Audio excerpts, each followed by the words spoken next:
really cover in the Bible study during the Sabbath school. 4장 1절에서 아주 중요한 단어가 하나 나오는데요. 예수께서 다시 바닷가에서 가르치시니라는 말을 하고 있습니다. The first verse, there are very significant one single word which means again. 여기서 중요한 단어는 다시라는 단어입니다. It says and 다시 어디에서? again. 갈릴리 바닷가에서 거기 갈릴리라고 안 써 있으니까 바닷가에서 뭐했다? 가르치셨다. 그렇게 얘기해요. Again he began to teach by the sea. 다시라는 말을 했죠. 그 다시면 그 전에 바닷가에서 어떤 장면이 하나 나와야 되지, 그죠? So if he taught by the sea again, there should be an incident he taught before. 1절인데 요 다시니까 요 앞에 그런 바닷가에서 예수님이 무슨 일을 하셨던 장면이 어디에 나오죠? So where do we find the first event of 1장 the 16절에 나옵니다. teaching by the sea, which is 자, found in 1장 chapter 16절에 한번 읽어보시기 바랍니다. Chapter 1 verse 16. Can anybody read for us? Chapter 1, 16. As Jesus walked beside the Sea of Galilee, he saw Simon and his brother Andrew casting a net into the lake. For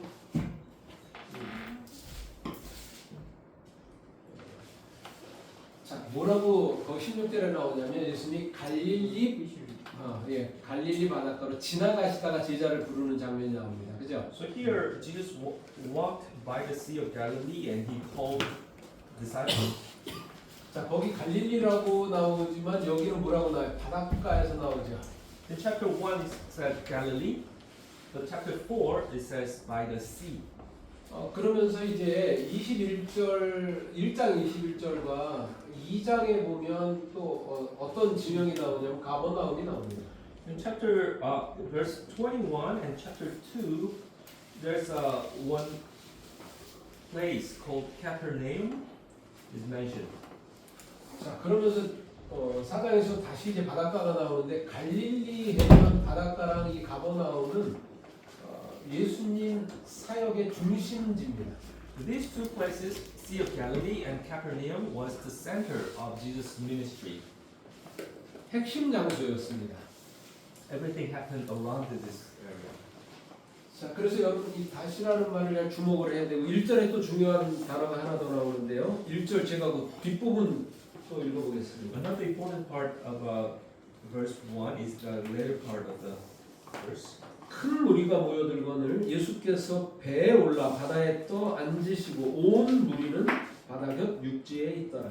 And a great multitude was gathered to him, so that he got into a boat and set it on the sea, and the whole multitude was on the land facing the sea. 자, 무슨 단어가 나오냐면 큰 무리라는 단어가 나옵니다. Let's see the great multitude. 그러면 이렇게 큰 무리와 대조되는 말씀이 하나 더 나오는데 이게 1절이죠. 대조되는 말씀이 10절에 나옵니다. 10절 한번 좀 보겠습니다. Notice verse 1 talks about great multitude, but verse 10 says something in contrary. 예수께서 홀로 계실 때 함께한 사람들이 12제자로 더불어 그 비유를 묻자오니. Verse 10, but when he was alone, those around him with the 12 asked him about the parable. 홀로 뭐 할 때요? 1절에는 큰 무리가 나오고 10절에는 홀로 계실 때 이런 단어가 나옵니다. Verse 1 talks about great multitude. Verse 10 talks about when he was alone. 마태복음에는 이 홀로 계실 때 제자들이 찾아왔다 그렇게 표현하고 있습니다. In Matthew, same events was recorded, but when he was alone, the disciples came looking for him. 그러면 여러분 이 큰 무리 하고 홀로 계실 때니까 이 큰 무리 속에 큰 무리는 그러면 누가 여기에는 속해 있는가? So in great multitude, who belongs to this great multitude? 바리새인, There were Pharisees, 서기관, scribes, 그리고 여기 마가복음 4장 편대로 하면 외인들이 있었어요. According to Mark 4, there were foreigners. 이런 큰 무리가 있었어요. So these were making the great multitude. 거기서 이제 비유를 말씀하시는데 이제 비유를 말씀하시는데 그럼 3절을 한번 보세요. 3절을 한번 보시면 So he started talking in 뭐라고 parables 나오냐면 in verse 3. 들으라 Listen. 이렇게 얘기를 합니다. 들으라. He starts with listen. 그런데 요게 이제 요거와 또 대조되는 거 구절을 보시면 구절은 뭐가 나오냐 어떻게 나오냐면 Verse 9. Let's go to verse 9. 여기는 들을 귀 있는 자는 들으라 이렇게 말합니다. He who has ears to hear, let him hear. 자, 좀 다르죠? It's a little different. 같은 들으라인데 Same thing to 들으라 order to listen. 여기도 들으라예요. 그런데 좀 뭔가 좀 달라요. 여기는 그냥 들으라 했지만 여기 들을 수 있는 자는 들으라 이렇게 말을 합니다. Verse 9 it says, let him hear who has ear to hear. 뭔 차이죠 이게? What difference is it? Does it make? 지금 저 홀로 계실 때 나오기 직전에 이 구절이잖아요 이게 지금이요, 그죠? 그러면 이 들으라고 하는 대상이 같아요, 달라요? Verse 9 is just before he became alone. So when he says listen, does it talk about same audience? 자, 그러면 이 들으라는 이 큰 무리를 향해서 들으라 말씀하신 거고 이 들으라는 홀로 계실 때 찾아온 제자들 이들에게 말한 것입니다. So verse 3, he talks about he tells listen to great multitude. But in verse 9, he talks listen to those people who came looking for him. 그렇게 하면서 이제 씨 뿌리는 자 비유를 설명하는데 굉장히 그냥 간단하게 설명을 해요. 요 이후에 왜 외인들 포함한 큰 무리 가운데에서는 그냥 간단하게 설명을 합니다. 씨 뿌리는 자에서. So starting from verse 3, he talks parable but in a general manner that anybody, including foreigners, can understand. 여기 이제 들을 끼 있는 자는 들으라고 하면서는 그 뒤에는 이제 똑같은 비유를 얘기를 하면서도 좀 더 구체적으로 자세히 설명하십니다. But starting from verse 9, when he says listen, he talks to this group of people in a magnified or more magnified way, in detail. 자, 요거를 이렇게 두고 이제 자 14절에 보시면 씨는 뭐라고 했냐면 말씀이라고 그렇게 얘기했습니다. Verse 그렇죠? 14 says the seed was the word of God. 14절에 뿌리는 자는 말씀을 뿌리는 것이다 이렇게 말을 하고 The 있습니다. sower was sowing the word. 그럼 씨 뿌리는 자의 비유는 무슨 비유라고 할 수 있어요? 말씀을 뿌리는 비유예요. So we can say 그죠? the sower's parable of sower is the parable of the word being sown. 그러면 자 농부가 씨를 뿌릴 때는 무슨 기대를 하고 씨를 뿌리죠? When farmers sow the seed, what expectation he has? 추수 때 뭐를 기대하고 뿌려요? What does he expect? 열매. 그죠? Fruits. 요걸 기대하고 씨를 뿌리는 거예요. He expects the fruits. 그런데 이 씨 뿌리는 자 비유의 핵심 성경절을 저는 핵심절 저는 11절과 12절이라고 생각합니다. I think that verse 11 and 12 is the most important verses talking about this parable. 제가 11, 12절 한번 읽어보겠습니다. Let's read. 이르시되 하나님 나라의 비밀을 너희에게는 주었으나 외인에게는 모든 것을 비유로 하나니 이는 저희로 보기는 보아도 알지 못하며 듣기는 들어도 깨닫지 못하여 돌이켜 죄 사함을 얻지 못하게 하려 함이라 하시고 And he said to them, to you it has been given to know the mystery of the kingdom of God, but to those who are outside, all things come in parables, so that seeing they may see and not perceive, and hearing they may hear and not understand, lest they should turn and their sins be forgiven them.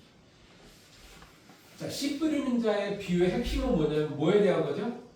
하나님 나라의 비밀에 관한 것을 말씀하시는 거예요. The essence of the parable is the mystery of the kingdom of God. 그런데 거기 뭐라고 써 있냐면 외인들은 자 너희는 뭐라 했냐면 너희에게는 주었다 그래요. 너희는 누구예요? 홀로 계실 때 찾아온 제자들 말씀에 관심 있는 사람들이죠. And this verse, Jesus says, to you, those who came to Jesus looking for him, to you it has been given, already given. 주었다고 했는데 외인에게는 그럼 그 뒤에 안 주었다는 말이 없죠. 외인에게는 뭐야? 어떻다는 거예요? 주지 않았다는 그 얘기입니다. But to those people outside, which means foreigners, I didn't give.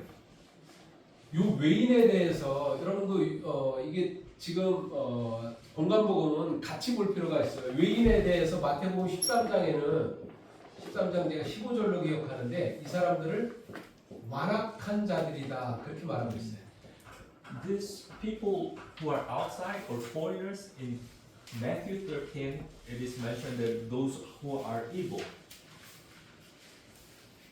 그러면 완악한 자들에게는 하나님께서 하나님의 비밀에 대해서 보여주지 않은 거예요. So to those who are evil, who stay in the evil, God didn't show the mystery of the kingdom of God. 그런데 자 그 뒤에 보시면 자 그러면 왜 제자들에게는 보여주셨는데 주었는데 외인들에게는 안 주었는가? 그 뒤에 12절의 첫 번째 말이 뭐예요? 이는 그랬잖아요. 그러니까 왜 외인들에게 안 줬는지에 대해 이유가 나오는 거 그 뒤에. And the following verse, which starts with the so that, gives the reason why Jesus didn't give them the meaning of the parable. 여기 보면은 이는 저희는 누구냐면 이거 외인들입니다. 외인들인데 저희로 보기는 보아도 알지 못하고 듣기는 들어도 깨닫지 못하게 한다. 그렇게 얘기를 합니다. It says so that they may see but not understand, hear but they don't perceive. 자 그러면 자 보세요. 씨 뿌리는 자의 비유에 대해서 이는 그럼 설명을 하는데 이 제자들에게는 주었다 그랬는데 여기는 뭐예요? 이 제자들에게 왜 주었어요? 깨닫게 하시는 거예요. 깨닫게 하려고 주신 거고. 예. So Jesus gave this parable to disciples that they may understand. 자 외인들에게는 깨닫지 못하게 하시는 거예요. But to those evil, he gave the same parable, but he didn't want them to understand. 근데 잘못 읽으면 하나님께서 깨닫지 못하게 하는 것처럼 느끼고 거기 보면 또 돌이켜 주의 사함을 얻지 못하게 한다 이렇게 나오잖아요. But let's not 예. be mistaken that God didn't want anybody to don't understand. 그런데 하나님께서 그렇게 하는 게 아니라 그들 스스로 하나님께서 말씀을 주었지만 거절하는 거잖아요. 받아들이지 않아서 자기들이 깨닫지 못하는 거예요. But what he 하나님이 is 하는 게 아니라. he already gave the truth, but in their heart they didn't accept it. 자 그러면 씨를 뿌리는 농부는 무슨 기대냐면 열매라 그랬죠. 이 열매에 대해서 자 27절하고 27절. Let's go to verse 27 when it talks about the fruit. 27절. 저가 밤낮 자고 깨어 있는 중에 씨가 나서 자라되 그 어떻게 된 것을 알지 못하느니라. And should sleep by night and rise by day, and the seed should sprout and grow. He himself does not know how. 자, 자라고 열매 맺는 것을 알아요, 몰라요? 이 씨가 모른다 했잖아. Does the seed itself understand how he grow and bear fruit? 이게 왜 모르죠? 이 자라게 하고 열매 맺게 하는 것은 하나님께서 어떻게 하셔요? 하나님이 It doesn't know because it is God 빛도 who 비춰주시고 gives the light, 비도 내리시고 who make the rain come, 또 가라지도 뽑고 용부가 takes out the weed, 그리고 거름도 주죠. and give fertilizers. 그래서 뭐 하는 거예요? 열매가 열리죠. With those things done, the fruit will bear. 그러면 자, 우리가 어떠한 대단한 열매를 맺힌다 해도 자랑하면 할 게 있어요, 없어요? So no matter how great fruit you bear, can you boast yourself that you made it? 결국에 우리가 하나님 앞에서 뭐 하라는 거예요? 겸손하라고 하는 것입니다. It all tells us that we should be humble before God. 자, 그러면서 29절에 재림의 결정적 징조가 나옵니다. In verse 49 gives the ultimate sign of His coming. 자, 29절 제가 한번 읽어볼게요. 열매가 익으면 곧 낫을 대나니 이는 추수 때가 이르렀음이니라. But when the grain ripens, immediately he puts in the sickle because the harvest has come. 자, 추수 때가 뭐 하는 날이죠 이게? When you talk about harvest, what does it mean? 예수님이 재림하시는 얘기예요 그게. It is the 그러면 time when Jesus comes again. 자, 재림의 결정적 징조가 뭐예요? 거기 29절에 뭐 하면 추수 때가 이르는 거예요? What's the sign of His coming? 자, 열매가 익으면 When the grain ripens.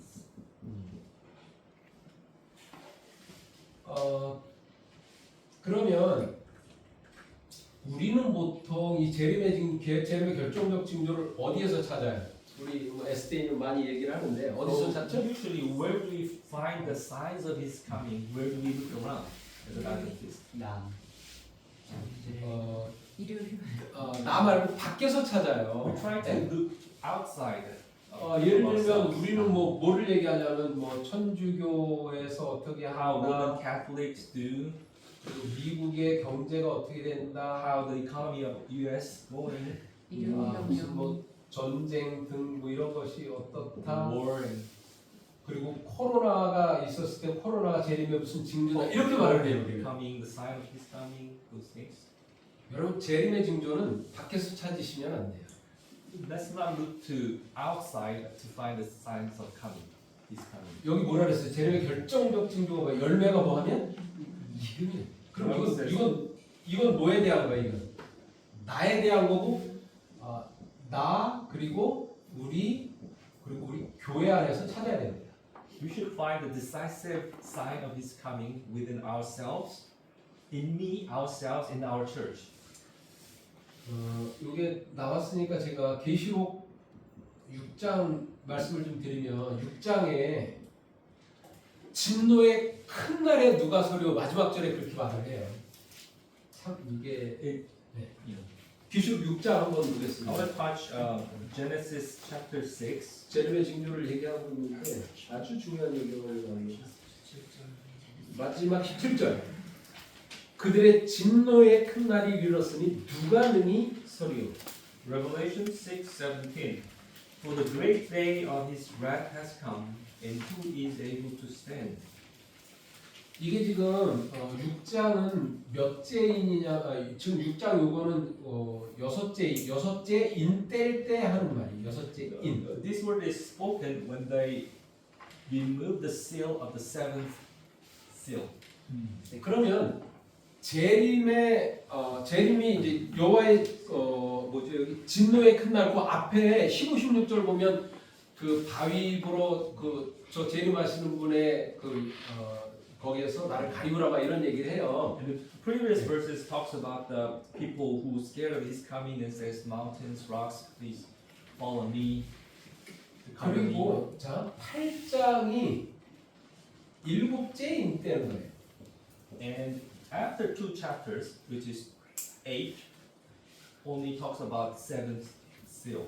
여기 보면 반씩 동안 고요하다 그래서 여기 7째인이 재림에 대한 거거든요. Seventh seal talks about His second coming, when He talks about the silence in half hours. 요 사이에 몇 장이 있어요?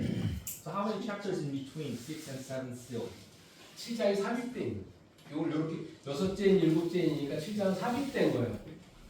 6th, 7th, but the 7th chapter is inserted chapter. 자, 제가 지금 재림의 결정적 징조 열매가 익으면 요 얘기를 지금 계시록 가지고 하는 거예요. So the decisive sign of his coming, which is ripening of the grain, is mentioned in chapter 6 of Revelation. 여기 그 7장에는 네 천사가 바람을 잡고 있어요. The 7th chapter of Revelation talks about the 4 angels holding the wind. 바람을 놓으면 재림하시고 끝나는 것입니다. If they let the wind go, Jesus comes and everything will be finished. 근데 왜 바람을 잡고 있죠?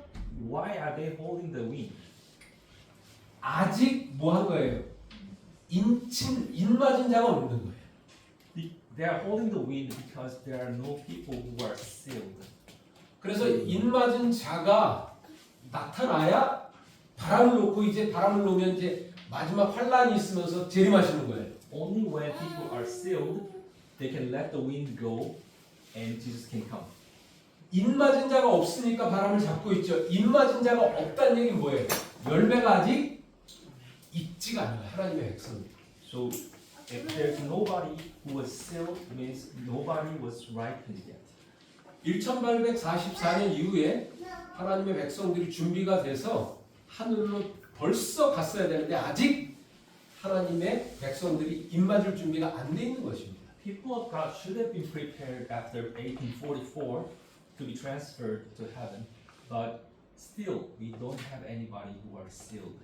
그런데 바람을 놓으면 어떻게 하는 거예요? 하나님의 그 진노의 날에 설 수 있는 사람이 한 사람도 없는 거예요. 구원받을 사람이 없는 것입니다. That's why they 그래서 can't. 바람을 잡고 있는 거예요. That's why the angels cannot let the wind go, because if they do that, there's nobody who can stand the wrath of God. 여기도 지금 그래 여러분들이 잘 생각하셔야 되는 게 뭐냐면 인치는 거 뭐냐 하나님의 백성으로 그냥 완전히 이건 내 백성이다라고 그렇게 해주시는 거거든요. Sealing, we're talking about the sealing. God's putting the mark on the people that these people are totally mine. 그러면 이 바람을 놓는다는 얘기 뭐냐면 이 재앙, 전쟁, 환란 이런 게 다 이 바람입니다. The wind means the disasters and war and all those disasters. 마치 우리가 환란이나 시련 같은 걸 극복해야 입 맞고 준비되는 줄 알아요. But people, 순서가 바뀌었어요. people misunderstand. They mix up the order that they should endure this disaster in order to be sealed. But it's not. 인을 맞은 다음에 환란이 오는 거예요. Once you are sealed, then you are meeting the disasters. 그러면 인 맞은 자 하나님의 백성들을 누가 지키셔요? 하나님이 지키시기 때문에 그 환란을 극복하고 넘길 수 있는 거예요. Who protects the people? God protects His sealed people to go through the disasters. 우리가 환란을 극복해야 인 맞는 자가 되는 게 아니에요. Doesn't mean that we should endure the disaster or temptations to be sealed.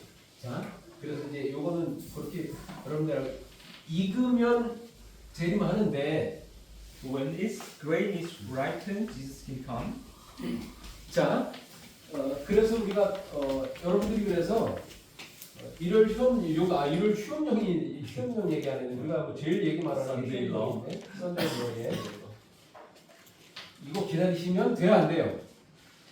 If you 재림의 증거 이걸 기다리는 게 아니에요. only wait for the Sunday law, you are not waiting for Jesus coming. 내 자신을 보면서 열매가 익는 이때를 기다려요. We should look into ourselves, examine whether we are ripened or not. 자 그러면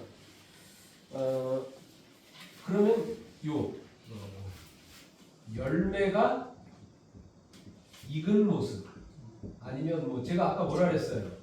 여기 또 자라고 열매 맺는 걸 모른다 했잖아요. 겸손이라 했잖아요. 열매 익는 모습, 겸손의 모습이 뭔가? So, 어떤 모습인가?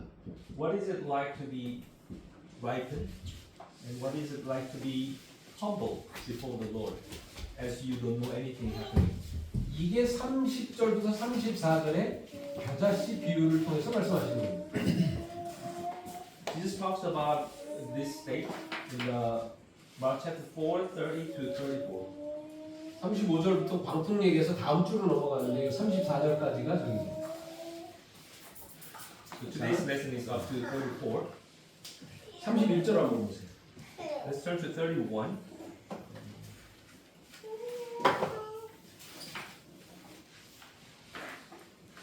자, 그죠. 30절하고 31절 두 구절만 제가 읽어볼게요. Let's start with 30. 또 가라사대 우리가 하나님의 나라를 어떻게 비하며 또 무슨 비유로 나타낼꼬 겨자씨 하늘과 같으니 땅에 심길 때는 땅 위의 모든 시보다 작은 것이로되. And he said, to what shall we liken the kingdom of God? Or with what parable shall we picture it? It is like a mustard seed, which, when it is sown on the ground, is smaller than all the seeds on earth. 자, 그러면 이 겨자씨 비유는 그 30절에 뭐라 그랬어요? 하나님 나라를 무엇에 비할고 그래서 하나님 나라에 대한 비유가 뭐예요? 겨자씨 비유. The parable of the mustard seed, in verse 30, is likened unto the kingdom of God. 자, 그러면서 30절에 뭐라 그랬냐면 31절에 심길 때 그렇게 얘기하잖아요. 그러니까 심을 때 말이에요. 땅 속에 심을 때. 이 겨자씨를 땅에 심으면 어떻게 되는 거예요? 심고 난 다음에 어떻게 열매가 맺히죠? 겨자씨가? So verse 31 talks about when the seed is planted. 심기면 이 씨가 땅 속에서 어떻게 해야 열매를 맺어요? When you plant the 죽어야 seed, 열매 맺습니다. when you plant the seed in the ground, the seed has to die in order to make fruit. 여러분 지금 이 겨자씨 비유에 대한 것을 제가 쭉 얘기를 하고 있잖아요, 그죠? 열매는 언제 맺는다고요? 죽어야 맺는 거예요. 이 겨자씨 비유가 말하는 게 바로 이거죠. 열매 익은 모습이 뭐하는 어떤 모습이에요? 죽는 것이요. So this parable teaches us that the grain ripened is like grain died for bearing the fruit. 외인은 어떤 사람이에요? 그 외인은 죽는 사람이에요. 무슨 어떤 사람이죠, 외인? The people outside or people who are evil, what kind of people are they? 자, 여기서 보세요. 제자들에게는 너에게는 주었다고 하면서 큰 홀로 계실 때 제자들이 찾아서 이 제자들에게 비유를 얘기하잖아요. 자, 그래서 이 제자들이 어떻게 나중에 제자들의 모습 한번 보시면 제자들 어떤 모습이었죠? To the disciples, Jesus said, I have given this to you. But what happened to disciples after? 오순절 성령 받은 이후에 이 제자들의 모습은 어떤 모습이었습니까? What happened to them after the Pentecost, the Holy Spirit of the Pentecost experience? What happened to them? 전에는 누가 크냐? 큰 자가 되고자 했죠, 그죠? There are people who are, 십자가 전에 there are people who are always arguing who is the greatest before. 그러면 오순절 성령 후에는 어떻게 이 사람들이 변했죠? But after the Pentecost, 자, 사도 바울 포함한 이 모든 제자들은 나는 뭐예요? 날마다 including the Paul, 죽노라. the apostles said, I die daily. 이러니까 하나님께서 어떻게 했어요? 제자들에게 엄청난 열매를 허락하셨어요. Only when they said, I die daily, God approved them and they were able to bear more fruits. 자, 12절 한번 다시 볼게요.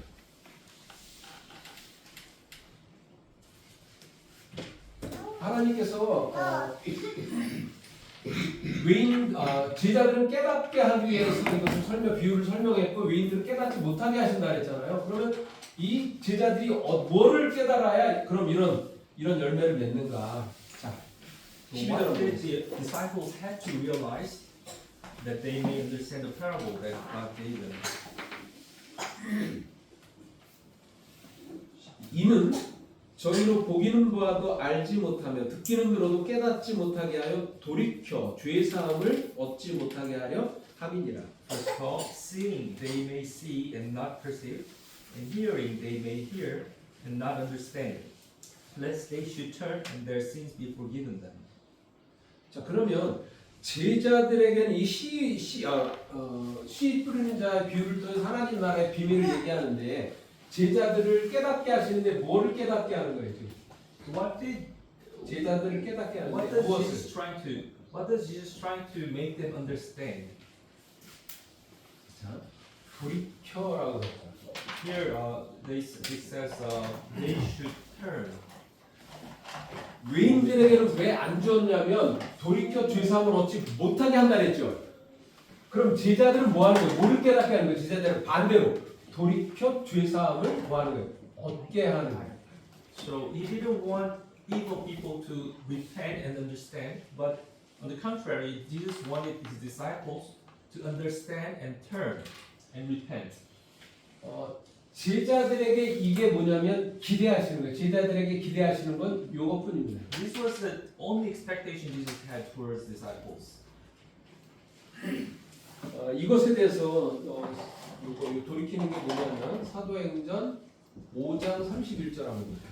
About this turning, 누가 it's 읽어주시면 mentioned in Acts 5:31. Can anybody read for us? Acts 5:31.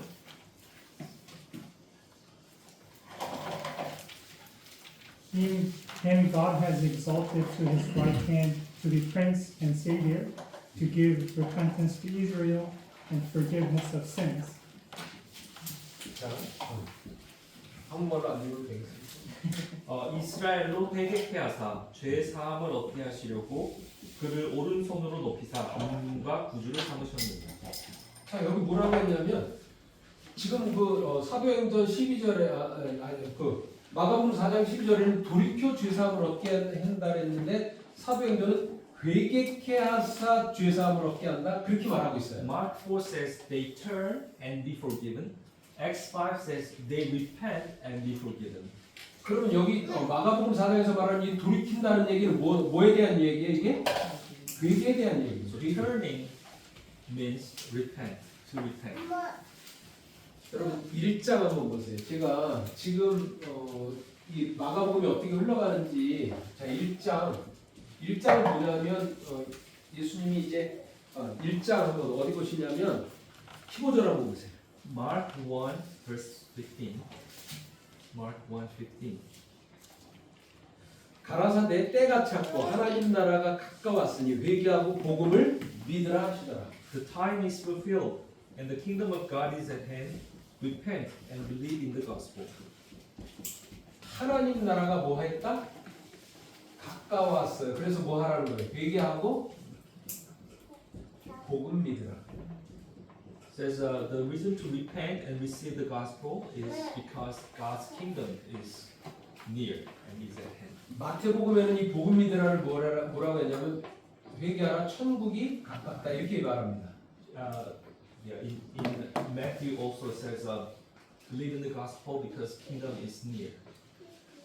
그 앞에 뭐냐면 14절 한번 보세요. 14절 그 바로 앞절 이게 지금 1장 15절인데 그 14절에 뭐라고 나오냐면 14절에 Verse 14.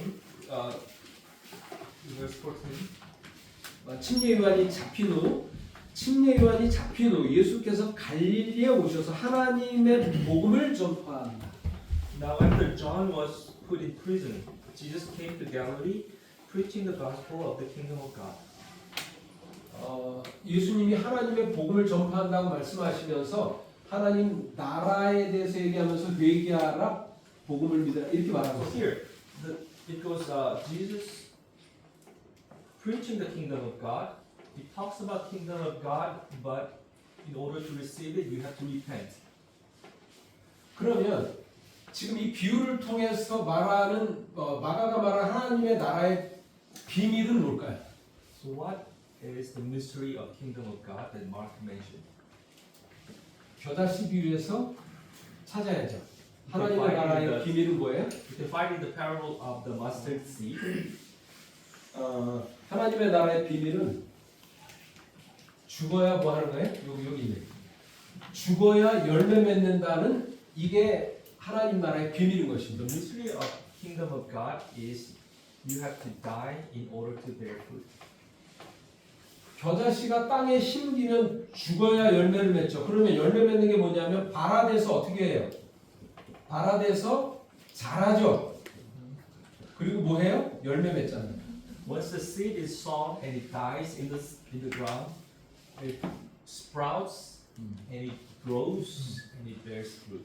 그럼 이런 비유를 말씀하신 예수님의 행위를 한번 여기서 마지막 살펴보면 딱 정리가 될 것 같습니다. Now I want to look at the life of Jesus, who talked about this. 예수님께서 하나님의 나라가 예수님이 이 땅에 오시면 하나님의 나라가 이 땅에 임한 것이다 그렇게 말하고 있어요. Jesus coming to this earth is like His kingdom come to this earth. 그럼 하나님의 나라가 이 땅에 임해서 예수님이 어떻게 사셨죠? So when He came to this earth, what kind of life did He live? 예수님을 통해서 얘기한 하나님 나라의 비밀은 뭐냐면 이 죽은 게 뭐예요, 예수님이? 이 십자가잖아요. So dying means His crucifixion, 그럼 죽어서 열매 맺는 거 뭐 한 거예요, 그러면? and bearing fruit means His resurrection. 이게 씨 뿌리는 자의 비유를 통해서 우리에게 이야기하는 것입니다. This is what this sowing seed parable tells us.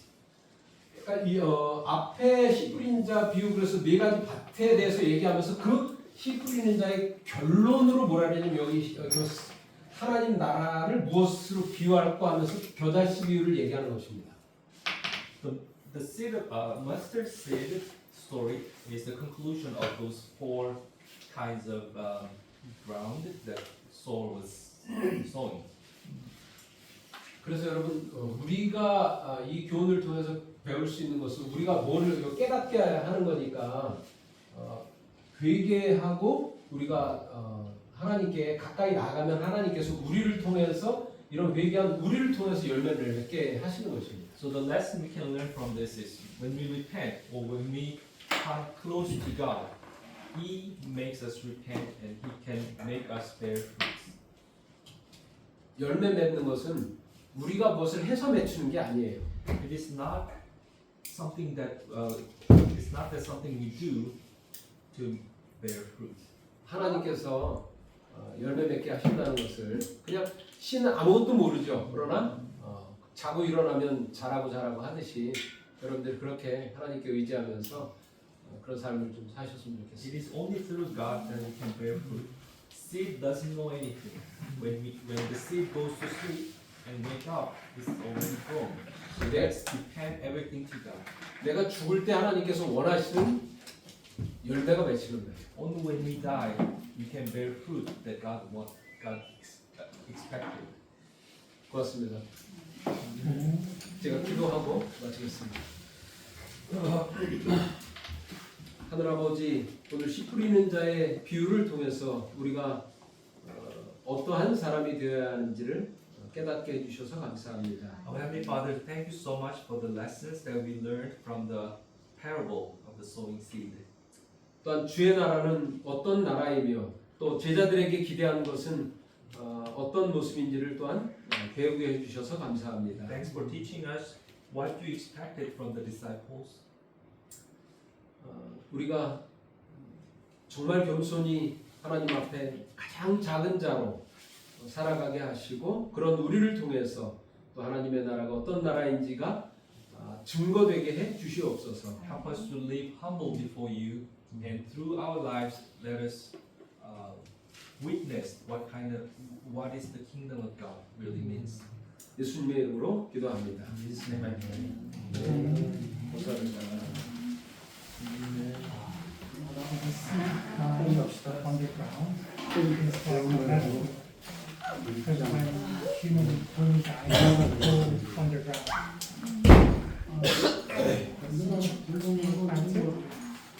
Of course, the seed doesn't die.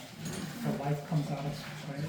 But the action of planting the seed under the ground is like putting the dead body under the ground.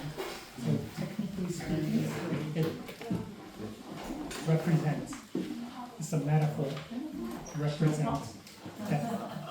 The seed underground, and then it sprouts, and the life comes. So the same manner, we die to ourselves on the cross, that Jesus died.